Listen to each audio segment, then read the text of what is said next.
Welcome, everyone, and thank you for joining us at the 2021 U.S. Rowing Annual Convention. My name is Jenny Trays.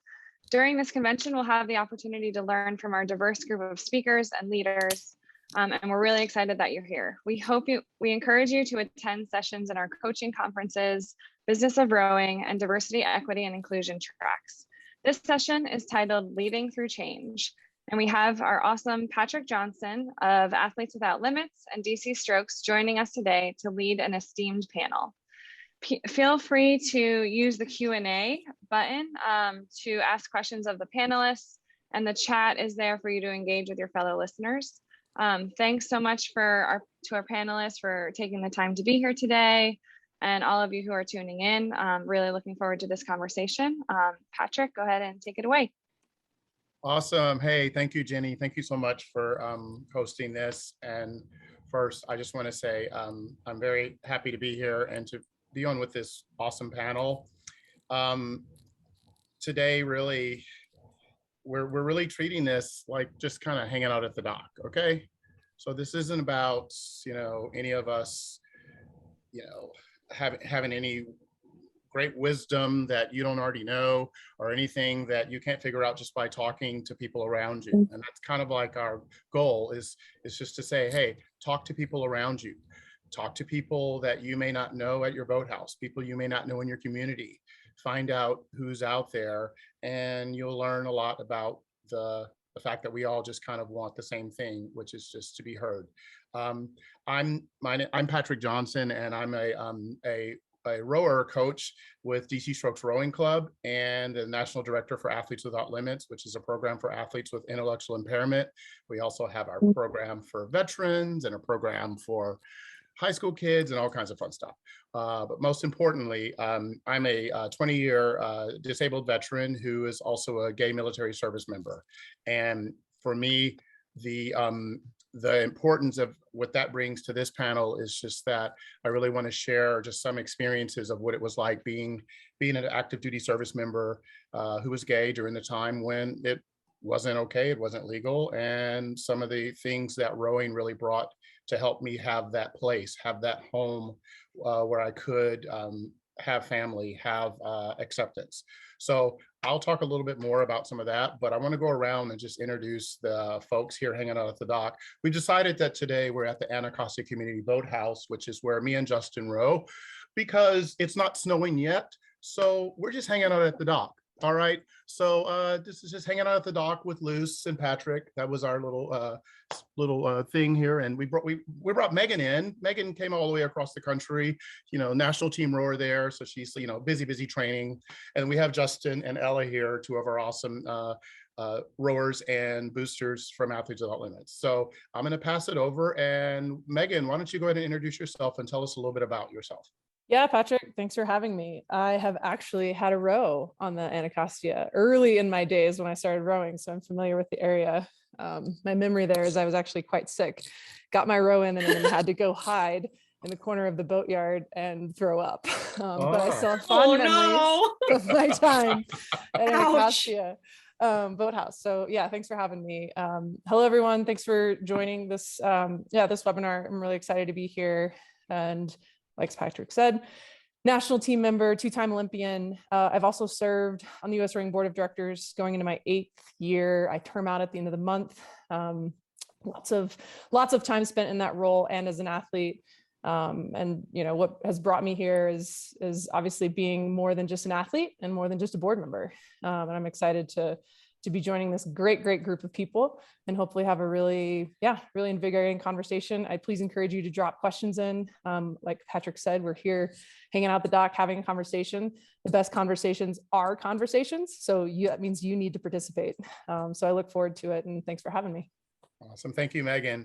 Hey, Justin. Justin is one of our past junior rowers who is kind of representing the voice of what it's like to be a junior rower who's come out during that time, and Justin is now an adult rower. He's been rowing with Athletes Without Limits for 10 years, and I've known him since he was actually in 8th grade. So Justin, we want to welcome you today and tell us a little bit about yourself, buddy.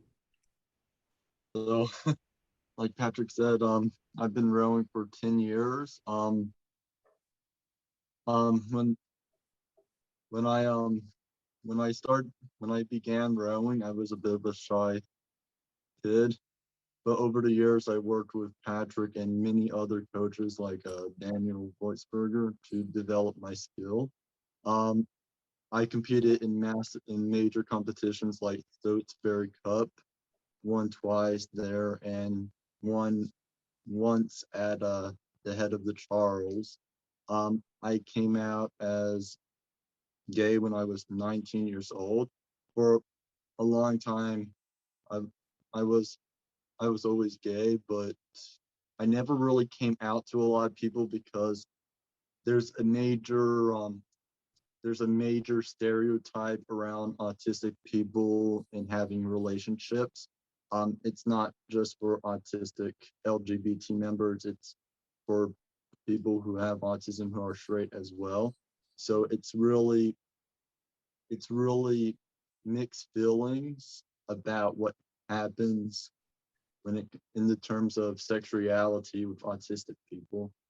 So it's really hard to come out about that type of stuff because there's not a lot of information about it. There's not a manual about coming out about a sexual orientation with autism or talking about this topic in general. But I'm super pleased to be here with you guys to shed some light on what it's like to be an autistic gay rower. And I'm happy to have my wonderful rowing coach and my wonderful mom who supported me the whole way. Yeah. Thank you, Justin. And now we're going to have Ella. Ella is one of our Athletes Without Limits boosters. Our parents and other community members who we say boosters, they support all of our athletes, whether it's on the water, off the water. And Ella has been someone who's helped a lot of other parents just kind of answer some of those questions or know, hey, it's okay to have questions. And I think we're constantly learning together. And that's the key, is that us as a community, we're learning together. So Ella, tell us just a little bit about maybe you want to go in a little bit of your experience of, how rowing was and how it helped with Justin coming out, or just Justin even growing. I know like right now, him speaking right now for us is just amazing because y'all 10 years ago, Justin wouldn't even look at you in the eyes. He would be shared. Yeah. So it's amazing to see how brave he is now. So Ella. So my name is Ella. I'm a proud parent of Justin, who is in AWL. I'm proud of the fact that he had the courage to come out and speak up for himself. Justin's been in crew for 10 years. We've been down at the boathouse, learning the process of rowing and supporting him and other booster parents and other individuals with disabilities in the crew community. So very thankful that Justin was able to get into the program. It has helped him develop drastically. He's no longer a young, shy little boy. He is definitely vocal and stands up for what he believes is right, and very proud of him. So thankful for the group. Very thankful for the group. Awesome. So, thank you, Ella. And I know we'll go into this some later. Jenny will be putting into the chat later, guys, email addresses for all of our panelists, because we do want you to know this isn't a like, hey, we answer everything during this 1 hour. This is a look, these are some new friends. And as we know, when we meet new friends, we're always like, hey, can I get your number? Like, and maybe you have questions you're going to ask later. Our email addresses will be in there. Contact us. For all of our AWL boosters like Ella, we don't give out their email addresses, but you can email rowing@athleteswithoutlimits.org, and we'll get the email to her. And that way, if she chooses to reply back, then she can. Let's go on. And I want to keep going around the dock here. Oh, one of our coaches just got off the water. They were coaching a boat, and I think they were coaching Megan's single today. So that would be what a dream job. Yeah, great job, Megan. You got through it. Coach Luce is tough. So I want to introduce an awesome new friend who's just shining light, and I'm just loving this person. Other panelists, Luce Taylor. So take it away, Luce. What's up, y'all? It's nice to meet you. My name's Luce. My pronouns are they, them. I'm a trans non-binary former coxswain and coach for juniors. I started out in rowing because I was a military kid from a pretty strict house. And when I got to 9th grade, my dad said, you need to take care of a body. So pick a sport or I'll pick a sport for you. And I didn't like that. So I found a sport and I started it, and it really changed my life. I went to college and did not row or cox in college. I had a really, really hard time in college. Just like a sinkhole of 5 years of misery for me. And so when I finally got out of that place and I was leaving a really dangerous, abusive relationship and moving home, I really had no idea what I was going to do with my life anymore. I had planned to go to medical school. I was no longer going to do that. I basically felt, I was 22 and I felt like I was going to be starting my life completely from scratch.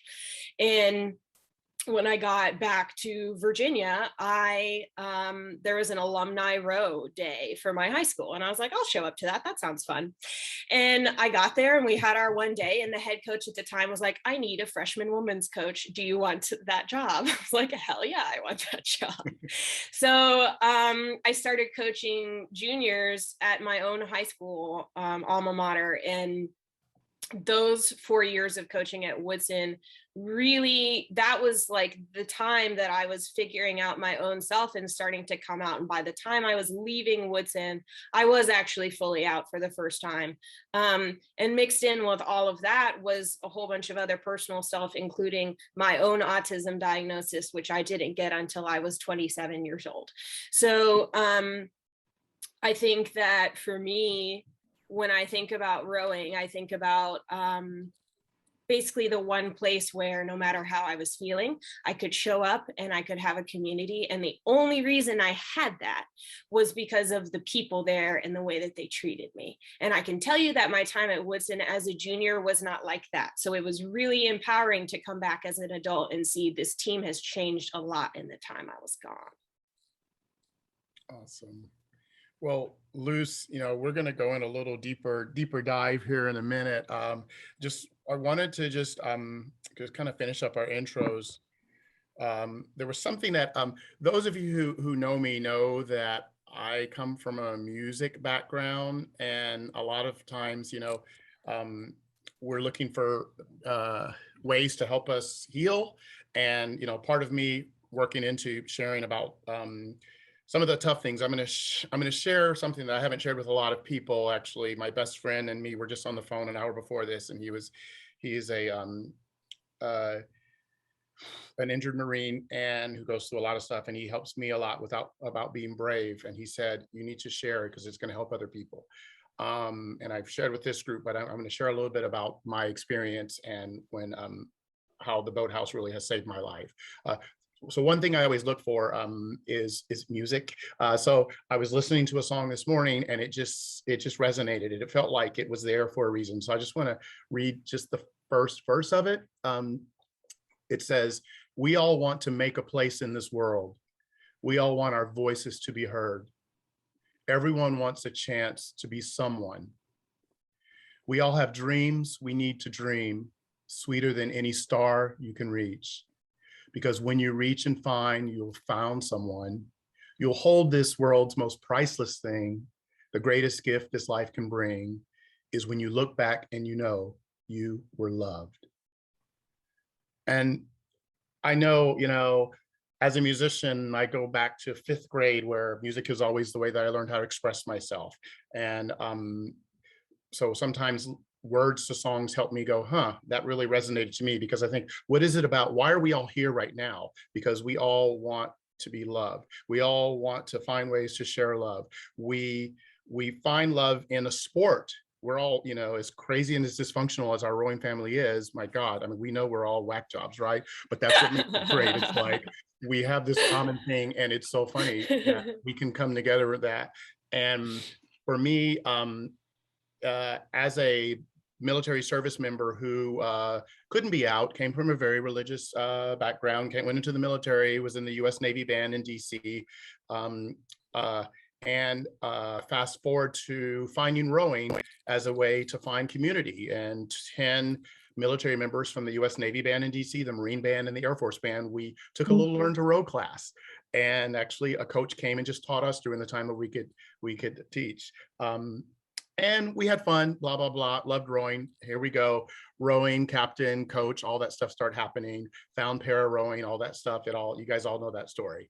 Well, the biggest thing was, as a coach who was coaching disabled service members at Walter Reed, I was all about giving and sharing this way to heal and keep your head up, all that stuff we say, and when we're helping that person who's struggling.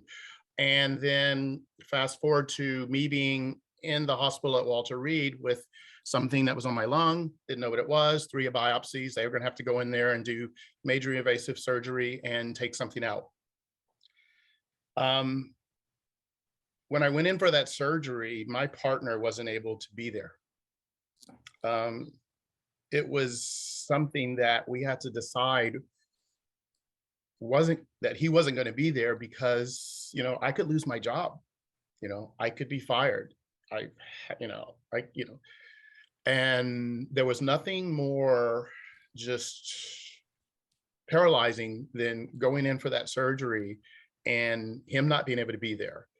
And the one person who was there was actually a member of my rowing club, DC Strokes. One of my buds, Kevin, he was just like, I'm going to be there. And he was there. And luckily the nurses and them were nice, and they let him come in there with me because they thought, oh, he's one of his military commands. We pretended like he was part of my command because obviously my boyfriend couldn't be there. So going into the surgery, if you can imagine, and not knowing if you're going to wake up from it. And when I did wake up, having tubes in my side and them saying, we took out the upper lobe of your left lung, which basically meant your career is over.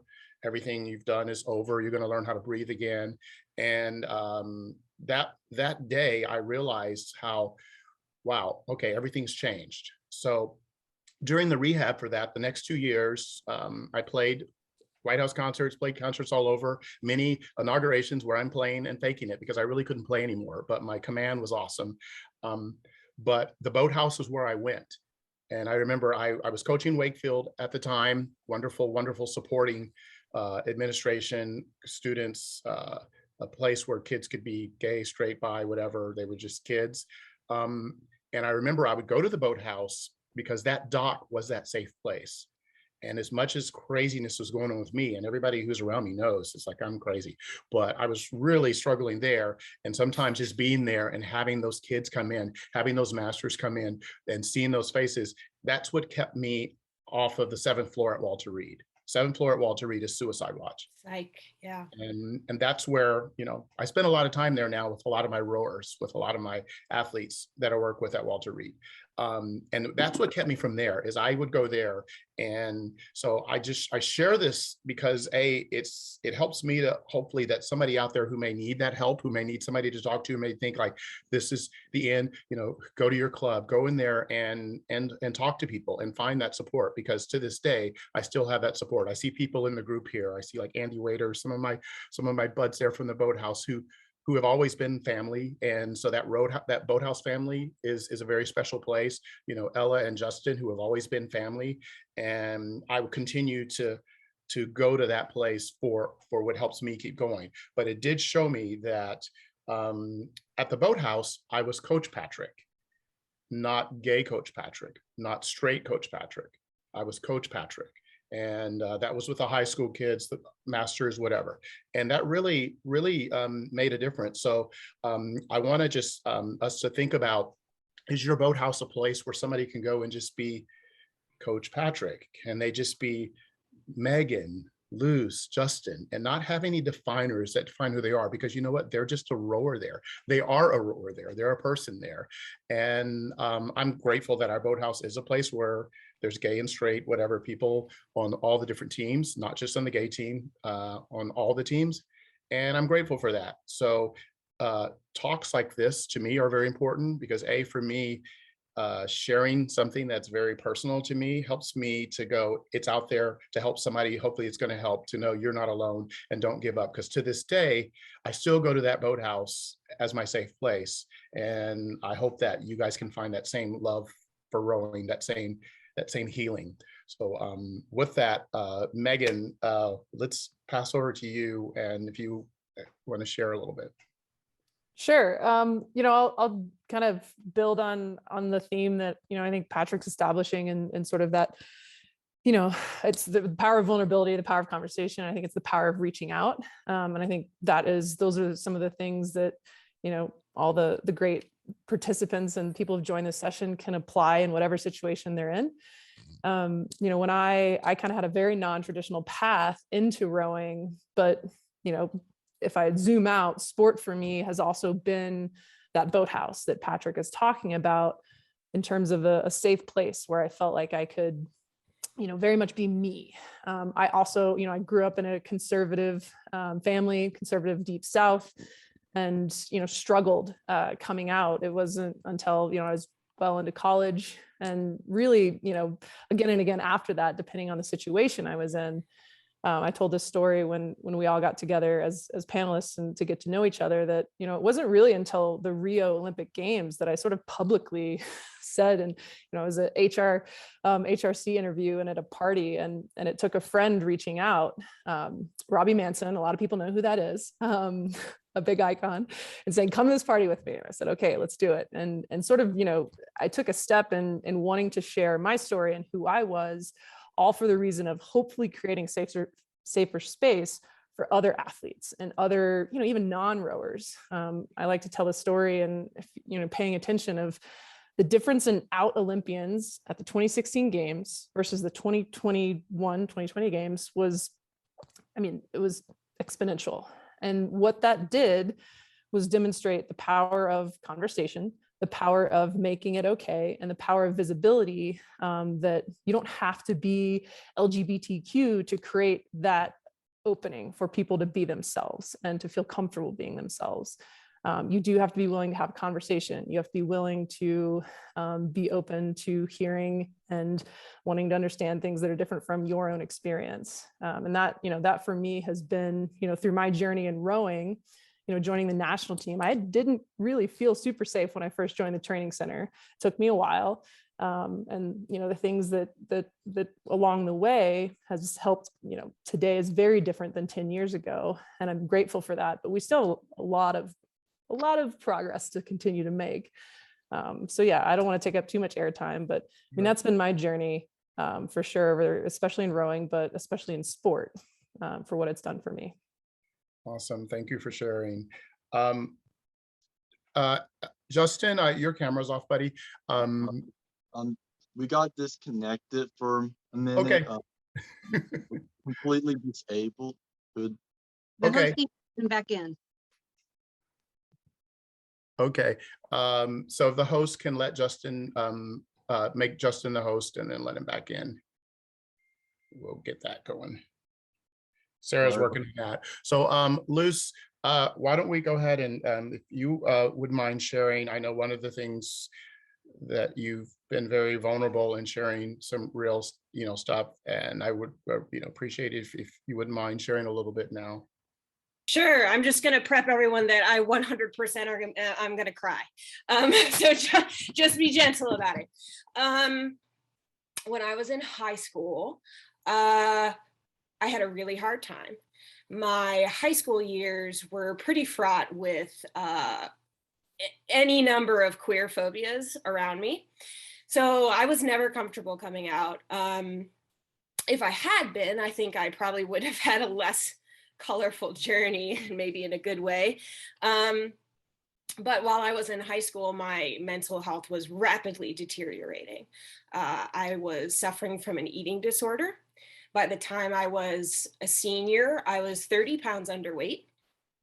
And the only thing that I was holding on to was rowing. That was it. That was the only thing keeping me around. Which is why it's a miracle that I got through 5 years of being in college and not being attached to rowing at all. And when I got back into rowing, one of the first things that happened was just me realizing, like, this place, regardless of how comfortable I feel with the team, which I didn't when I first started coaching, this place at Sandy Run, because that's my home boathouse, is Sandy Run in Fairfax. this place is home.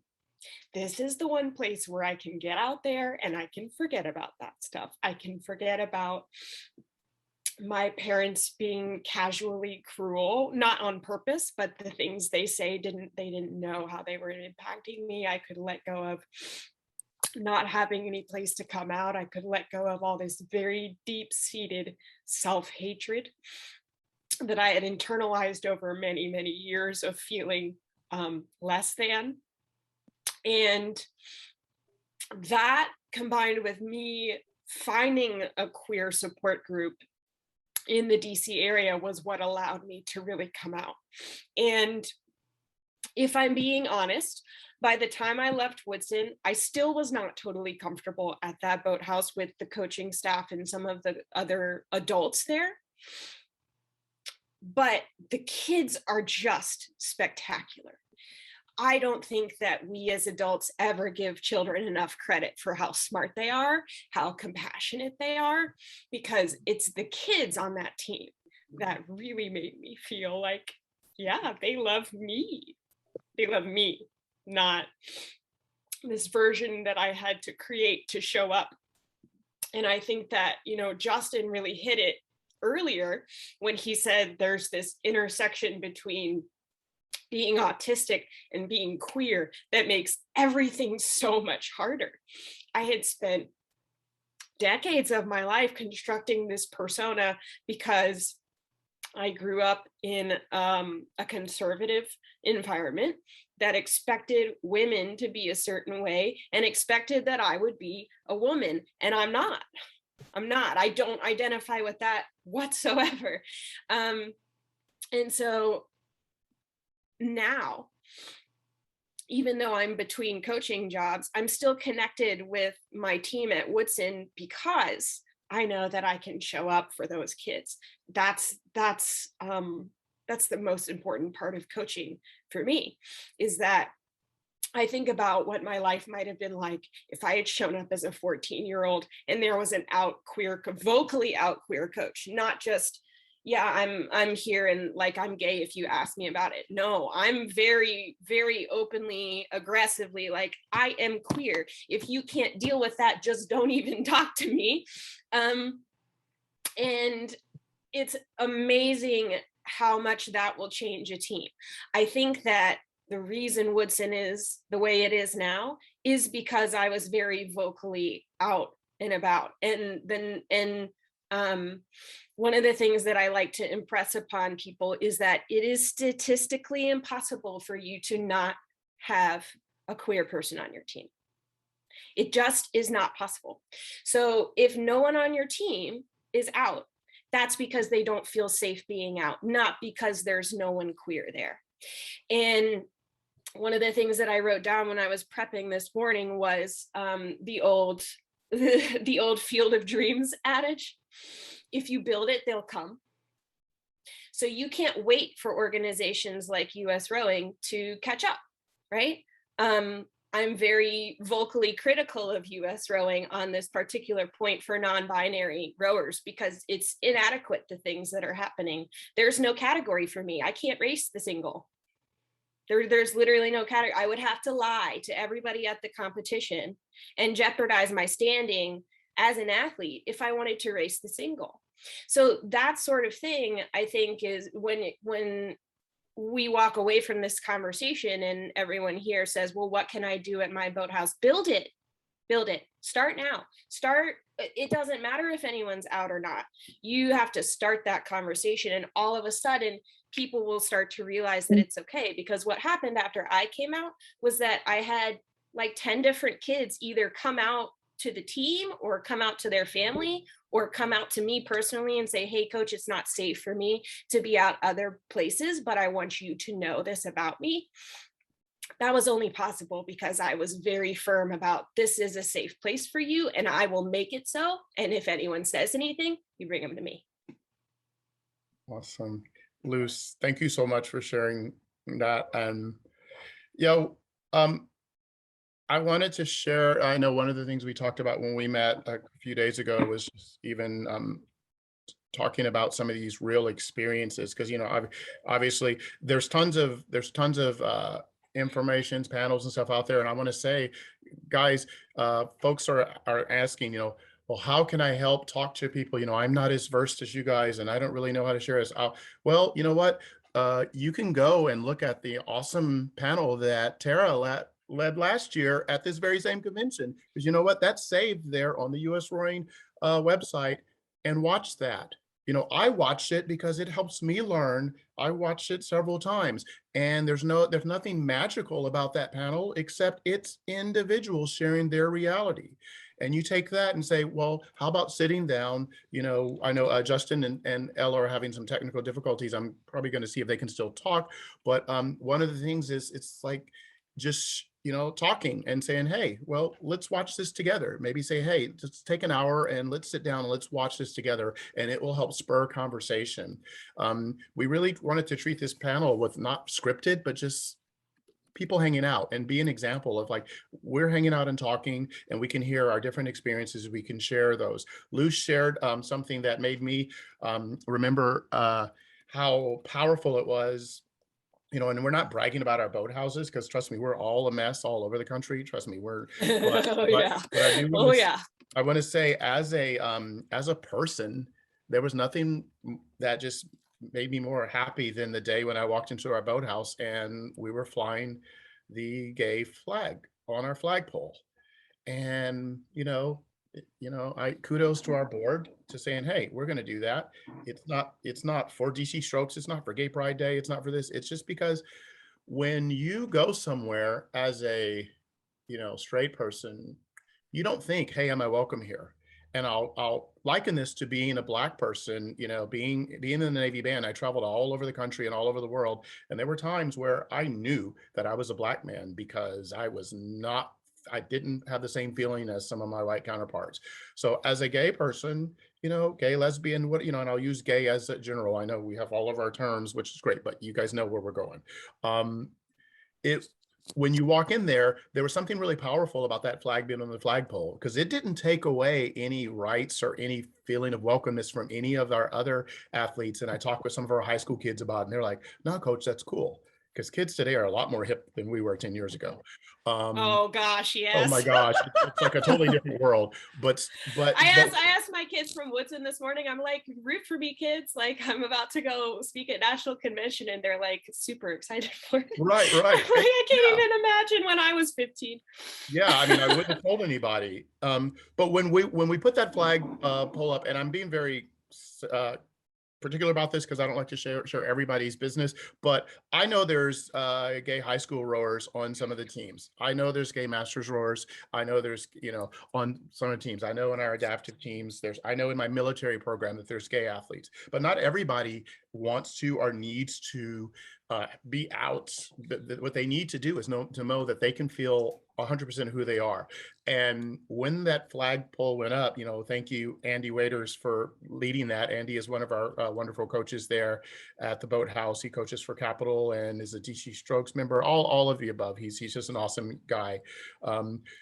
And I know that there was a kid on the water whose boat launched after that flag went up, or before that flag went up. And I know that when that boat came through that last bridge, that kid and that kid's teammates saw that flag.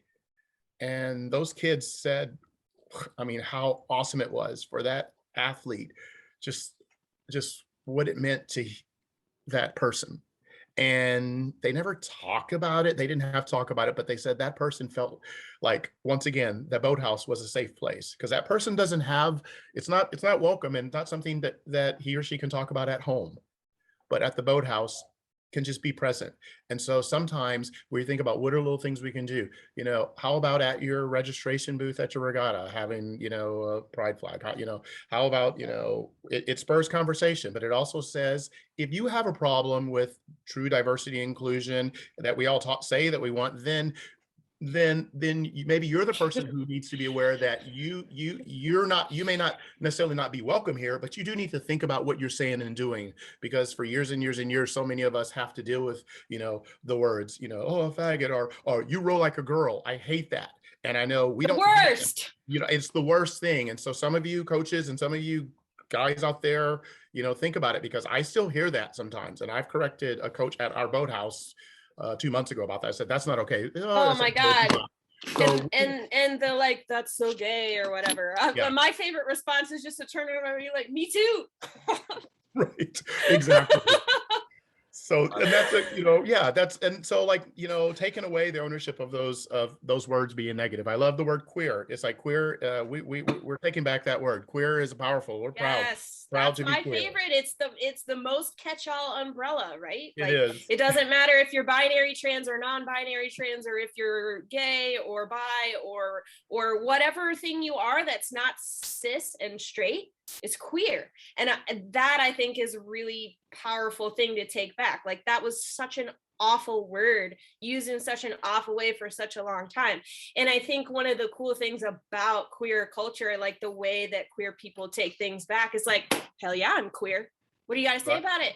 Right? Like, exactly. I don't know. Okay. This crazy movie. I don't know if anybody's ever seen the movie Joe Dirt.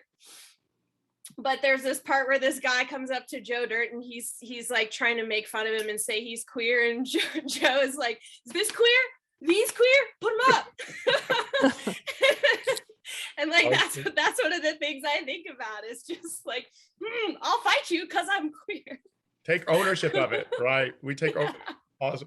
Hey, if you guys haven't noticed, like me and Luce have our own little show, which is called Hanging Out with Patrick and Luce, and we just talk for hours, and it's pretty fun. So you can come join our podcast, which is not really a podcast, but maybe it will be. We could make it one, man. We just gotta get a microphone. Yeah, and a lot of it for us is really being able to find joy in sharing some of these things and being able to laugh, but also get them out. So I would say that's one thing. Oh my gosh, when things are foreign to folks, then it's scary.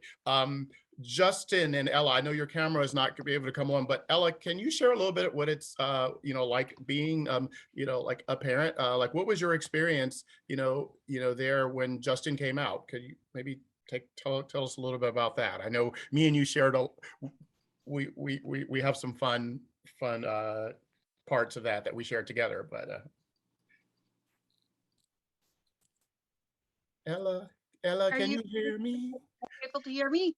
Yes, we can hear you. We just Awesome. I see that we're having technical difficulties over here. I do apologize for that. I was very proud of the fact that Justin had the courage to come forward, and that he was able to come out, and that he had a safe environment to do so. I know that I had to come to you because I wasn't sure how to maneuver around the situation, just because I wasn't familiar with it. Justin has a brother and a sister, and Patrick said, treat him as though you would treat the other two. Give him the same rules. The door is left open if you have a guest, no sleepovers, all those rules apply, just as they did to his brother and sister. And that's the way that we've gone in at it. We have a safe environment. If he has questions or concerns, if I'm not able to answer those questions, I'm able to direct him over to Coach Patrick. They're able to have some one-on-one chat after practice or before practice, or Justin will blow up his cell phone with text messages, as we all know. So, it's been great to have Athletes Without Limits, and to have the boathouse where he can go out and be himself and not feel like he has to kind of hide or be unsure of who he is. He's able to express it full force. And I love that about him. He's really turned out to be quite the young man. Awesome. Thank you. Justin, share a little bit about what it was like, if you want to share what it was like when you came out, or just, I don't know, anything. What do you want to talk about, buddy? So when I did come out, it was a bit of a bumpy ride. My mom, luckily for me, well, my family is really split in half. Half of it is liberal, and half of it is conservative. My dad's side of the family is really conservative and really religious. When I came out, that was the moment my dad automatically disowned me, pushed me aside, which hurt a lot. Honestly, it hurts me to this day to know that my own father doesn't love me because I am gay. I'm autistic, but at the same time, I also I have to remember that I have people who are twice as better than he is as father figures. I have Patrick, who is absolutely amazing. Honestly, I cannot imagine the world without him. I'm lucky that I have him and my mom, as well as our other coaches who are absolutely accepting. I have to really thank our other coaches as well, because they really made the dream work. Daniel Voitsberger, I actually known him since Grade school, right? yeah, actually. His mom, when I was in grade school, he was in the 4th grade. I was in the 1st grade, or yeah, and his mom was the secretary of Lawn Branch. And from there, we had that long-standing relationship. You want to tell them how the rest of your team members have supported you and been there as well? Actually, and when it came down to rowing in AWL and Wakefield crew, I've always had a lot of supportive team members backing me, even in the rough times. Even now, with all the challenges I'm going through, I still have a lot of team members backing me. I still have my coaches backing me and being there when I need them the most. So honestly, knowing the outcome of my life, knowing how it can be rough.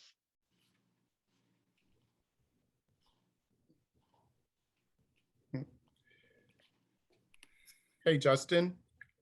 Sorry about that. Oh, there you Where was I? You're good. Hey, buddy, I'm gonna jump in here.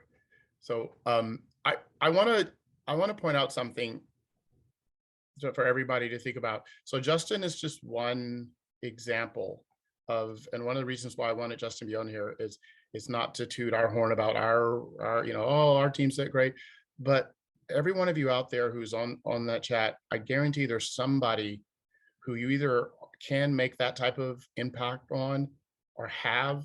I feel very lucky that I know about it because Justin is still around in the area.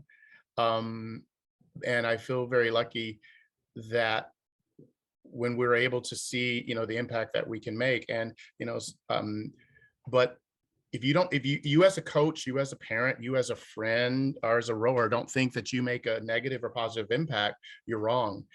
Every day you go in that boathouse, the choices you make can change somebody's life. We're gonna start wrapping up here in a bit, but I want to share one story, and I want Meghan to have another time to share and Luce. But one example, because our goal was today was just to share real stuff. I know there's a bunch of questions who are coming to the chat, and I'm sorry, I'm probably not going to get to very many of them. I'm going to get to one of them, but at Wakefield, I always felt, like being gay, straight, whatever, it didn't matter.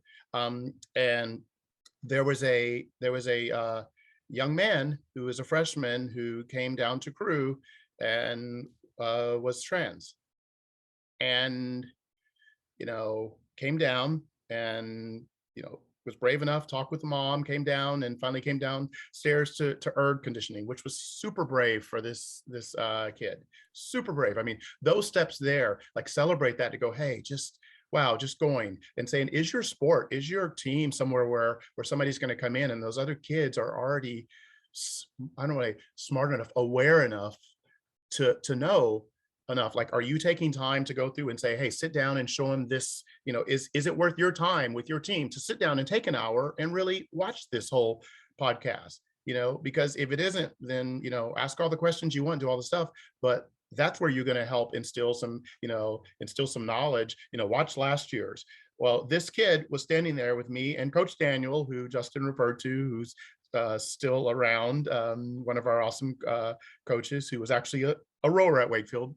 And this kid was standing there, and I remember the novice girls took off for the run, and they took off and ran up the stairs, little herds, blah, blah, blah. And one of the novice boys said, hey, the girls are running. And this kid said, I identify as a boy. And I was, that second of that felt like forever. I was like, okay, how do I, before I could say anything, that little freshman boy who I knew nothing about just said, oh, okay, well then come run with us. Let's go. And they took off, and this trans young man just looked at me and smiled and ran with the boys. And that day, when that kid got home, mom said, you have no idea what empowerment your team just gave my son, from just being and feeling like I can be who I am. And little things like that were because those kids, we talked about, trans roars, we talked about sexuality, in the right way. We talked about gay and straight stuff with our team. So it wasn't something that even the freshman boys really knew to be taboo. So we made it okay to talk about it. And so, like, in your boathouse, are you comfortable talking about that? Are you talking about, hey, and that athlete, wow, there's the gay flag. Oh, that's DC Strokes. See that their blade design, that pink diamond, that represents that. Do you talk about Stonewall? Do you talk about those things that maybe will help spur someone asking questions, and maybe they'll know, hey, it's okay for me to ask, because they're going in a subject that maybe I can't ask at home. So I just wanted to share that one experience, because it really did change my perspective to see that it does matter for us just having these off-subject conversations and making it matter of fact, because it made it matter of fact enough for this freshman boy, who I thought was a total knucklehead, got it more than I did. He was like, come run with us. It wasn't like, I'm not sure what you should run with. So I just wanted to share that. I know we're getting around into where I'm going to look up and pick two questions to go over, but Meghan and Luce, if you have a little bit you want to talk about, or anything that spurred a thought.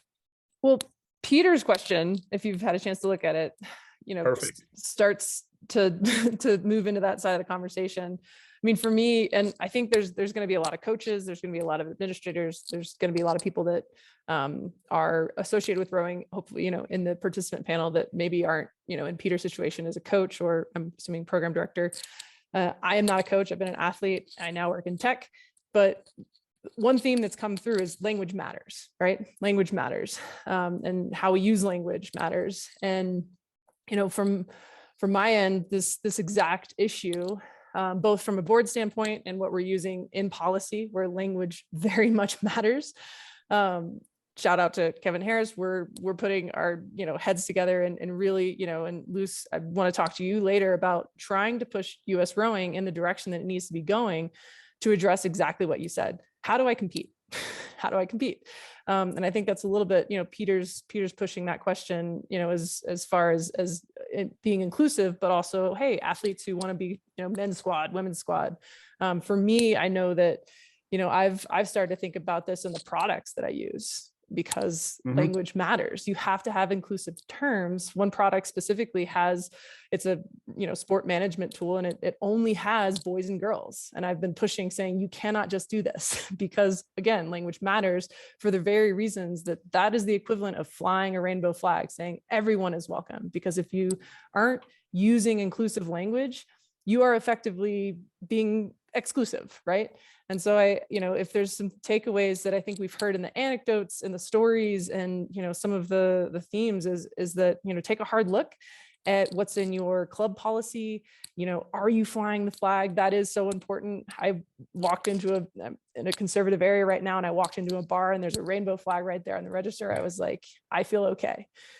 So that matters, as well as, take a deeper look into policy, really, how your coaches hold your athletes in check. We told a story earlier when, that's so gay, or row like a girl.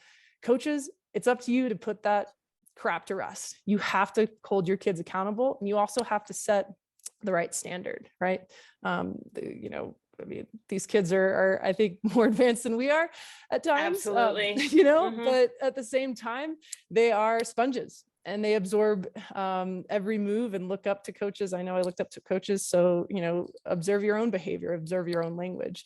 And then I want to over to Luce because I know we're running out of time, but I do think there's some important questions in the Q&A that some of the participants have asked. Yeah. So in regards to Peter's question, it sounds basically like he's asking like, well, what do I do for people who do identify as a man or a woman? And this is going to sound really callous, but I don't care. And the reason that I say that is because those categories are already a standard. They already exist. Mm-hmm. Why does it matter? If you already have a men's and a women's team, that's not the issue. If those people only want to be on the men's or women's team, have at it. That exists for you already. Okay. But the issue now is, what about everybody else? Because I'm not the only one. I've talked to lots of people who have this issue. One of my best friends in rowing quit rowing this year because they weren't welcome, because there was no category for us. So how about instead of worrying about what cis men and women feel like, you worry about trans people, because cis people are the standard. So instead of thinking, what if I offend a man or woman by already having these categories and not forcing them to come to mixed practice? Instead, you just make a mixed practice and you say, this is mixed practice. Everyone is welcome here. We are specifically making this so that if you don't identify as male or female, you have a place to go. And also, if you identify as male or female, you're welcome too, because it's a mixed practice. Okay. And then the other thing is, and there was a question farther back here, and I think that was Paul Heaton. You make mixed categories. Gracious, it's not that hard. It's not that hard. We already have the concept of mixed categories. And so then the next step is make mixed categories standard. Make sure that whatever regatta you're hosting, there are mixed categories. And then you do that over and over and over and over until it's normal. And,